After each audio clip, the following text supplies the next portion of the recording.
Oi, pessoal! No vídeo de hoje eu quero conversar com você que sofre muito com roncos durante a noite, grande sonolência durante o dia, sensação de cansaço, de irritabilidade, sofre com dores de cabeça durante o período da manhã, tem muita dificuldade de concentração, às vezes até dificuldade de perder peso e diminuição da libido. Bom, todos esses sintomas são sintomas de um distúrbio do sono, onde ocorre uma obstrução das vias aéreas superiores durante o sono. Essa é uma doença que afeta diretamente a sua qualidade de vida e ela tem tratamento. Se você quer saber mais sobre isso, assiste esse vídeo até o final. A síndrome da apneia obstrutiva do sono, como é conhecida essa doença, é uma doença de etiologia multifatorial não totalmente esclarecida.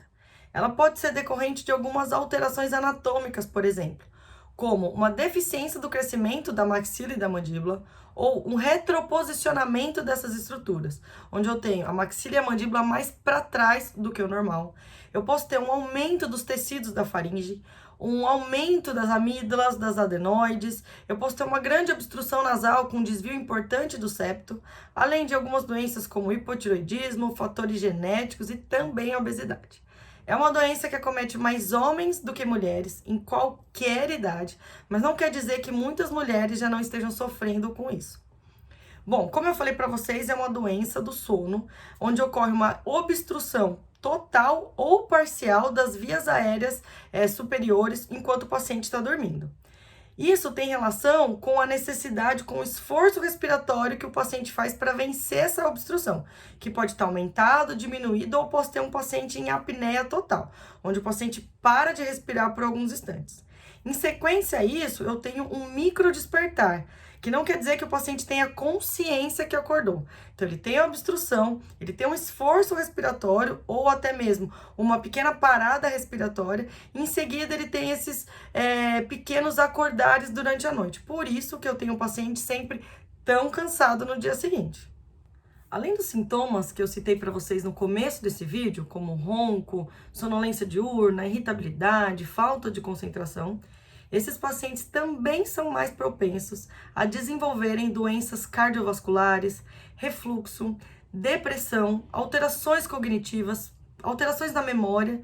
E além disso, tem um estudo que mostra que esse tipo de paciente, ele tem 7 vezes mais chance de sofrer um acidente de trânsito do que os pacientes saudáveis. O diagnóstico, ele começa já com a própria queixa do paciente. Na verdade, ele começa com a queixa do companheiro, da companheira ou de alguém que dorme perto, que fala dos roncos, dos engasgos, e aí o paciente complementa com a irritabilidade durante o dia, com a sonolência durante o dia, a falta de concentração. Associado a isso, a gente faz o nosso exame físico. Então, a gente procura nesse paciente alguma alteração anatômica, como, por exemplo, a deficiência do crescimento da maxila, da mandíbula, ou o retroposicionamento dessas estruturas. E também é importante a gente avaliar alguns exames de imagem, como, por exemplo, a tomografia computadorizada. Como eu vou colocar na foto aqui para vocês verem, essa parte pintada em rosa é a avaliação tridimensional da via aérea desse paciente. Além disso, a gente avalia o tamanho da maxila, da mandíbula e o posicionamento dessas estruturas. A gente pode avaliar também numa cefalometria o posicionamento da maxila da mandíbula.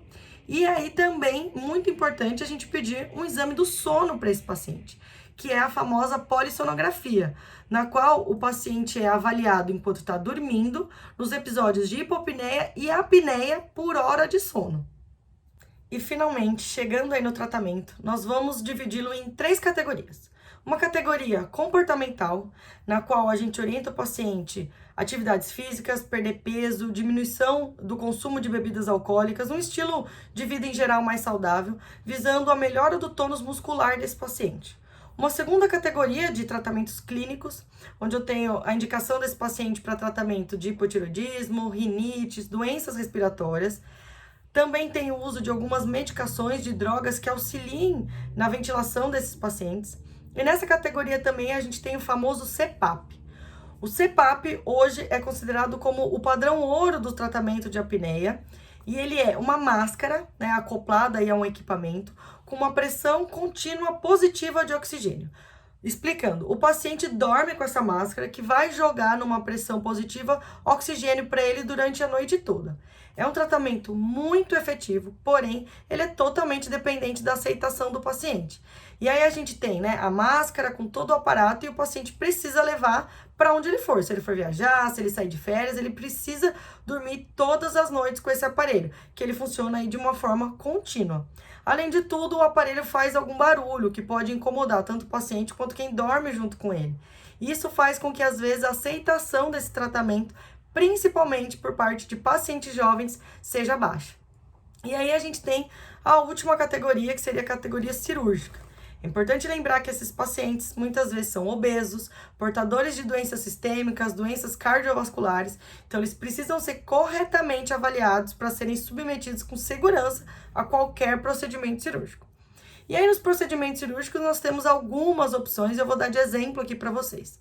A septoplastia, que são as correções, né, de desvios de septo, as cirurgias de tecidos moles, como por exemplo a úvalo-palato-faringoplastia, que é um nome grande, um nome complicado, que é uma cirurgia dos tecidos moles da região da faringe com remoção da úvula.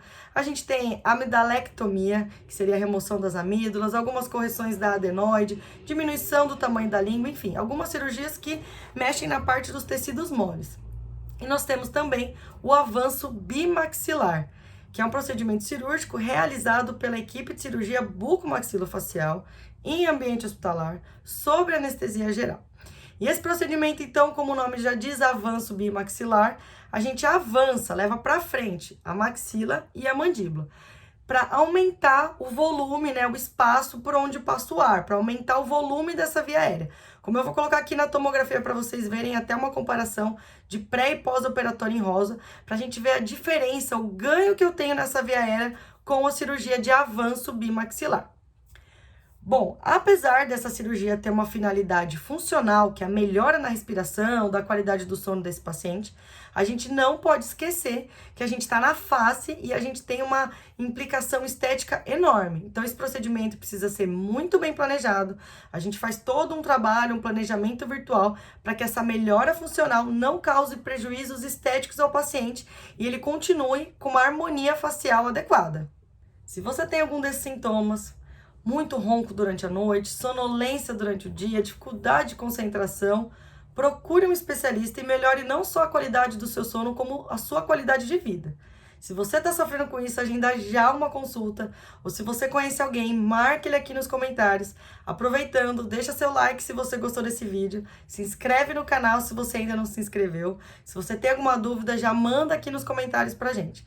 Bom, pessoal, espero que vocês tenham gostado desse vídeo e até a próxima.